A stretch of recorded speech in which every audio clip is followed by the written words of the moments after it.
Broadcasting live from the Albay PIO News Center, providing you the most exclusive news update from all over the province. This is 12 o'clock Newsbreak. In the local scene, the provincial government of Albay employees readied themselves to welcome the Lady Local Legislators League 4L for the National Special Convention in Albay that will be held on August 15 to 17 at Marathon Hotel, Legazpi City. The PGA employees, joined by the Vice Governor Baby Glenda Bungao with several board members of the province, joyfully waved elongated balloons welcoming the 4L in Albay during the flag-raising ceremony this morning. The 4L advocates women's rights and empowerment, provide training and development opportunities for women in the government, and collaborate with other organizations to advance the cause of women. The 4L has been a dynamic force in promoting and legislating women's participation in the local governance. In other story, the Albay Provincial Disaster Risk Reduction and Management Council conducted the review of the local disaster risk reduction and management plan for the calendar year 2025 of the 18 LGUs of the province of Albay, held August 9 at the Ninong's Hotel, Legazpi City. The review is being done annually before the incoming year to ensure that the plans and programs are aligned with the national as well as provincial programs. The said event was attended by all LGUs of Albay, represented by the DRRM officers. In other news, the provincial government of Albay and its local government units recently participated in the Inception Workshop, kick-starting the implementation of the Renewable Energy Roadmap in the province. The said workshop, being spearheaded by the Philippine Movement for Climate Justice and ICLAY Local Government for Sustainability Southeast Asia Secretariat, in partnership with the PGA, aims to map the different stakeholders as instrumental in the realization of the roadmap. During the workshop, challenges and opportunities in renewable energy venture were discussed, such as the energy's accessibility, affordability, security, and sustainability. Nari Pasqua, PMCJ Senior Energy Program Officer, said that much like other provinces in the Philippines, Albay also faces the same dilemma, like the affordability and enough supply of clean energy. In the national scene, a fuel price cut of not more than 250 pesos per liter is expected this week, says the Department of Energy.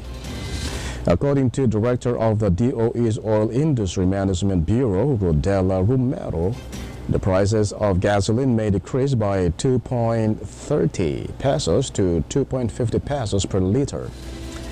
The diesel and kerosene prices may also fall by 1.90 pesos to 2.10 pesos and 2.35 pesos to 2.40 pesos per liter, respectively.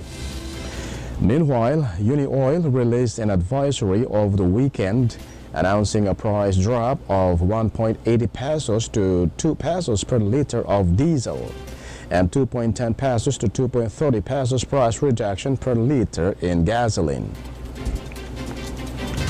In other story, the Philippine Air Force and the United States Pacific Air Forces joined in a bilateral integration exercises of fighter and airlift assets in Pampanga and Cebu.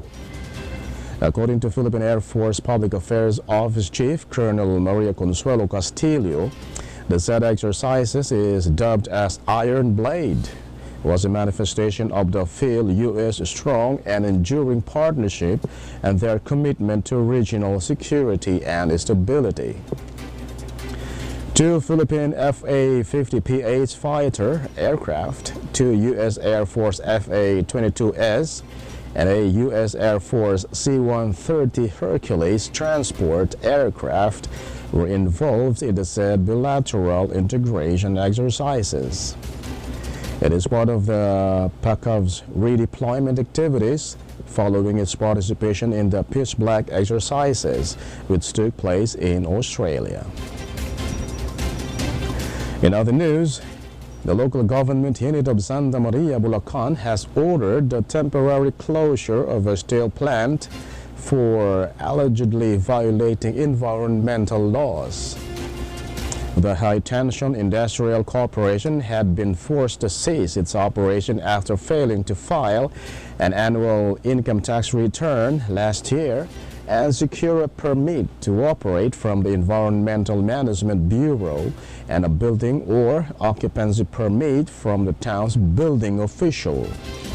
Meanwhile, Seeds Philippines also revealed that the said plant was producing and selling substandard angle bars using obsolete and environmentally destructive induction furnace.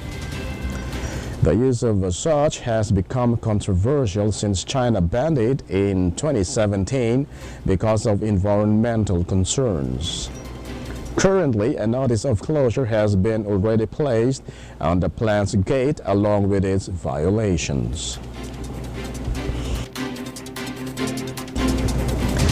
And in the news outside the country, the bodies of all 62 passengers who died in a Brazilian plane crash were already recovered by the Brazilian authorities.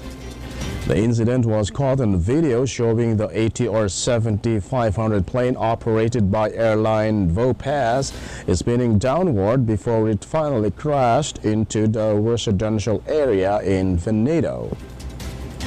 According to Sao Paulo Fire Lieutenant Olivia Pironi Caso, the said plane fell almost vertically, exploded in flames, and was nearly flattened. Meanwhile, all 62 bodies were already brought to the morgue in Sao Paulo for identification, and 2 of which were already identified to be the pilot and co-pilot. And finally, in the news outside the country, Lebanon's Iran-backed Hezbollah group revealed to launch squadrons of explosive-laden drones at Israel Army base following the death of a Hamas commander.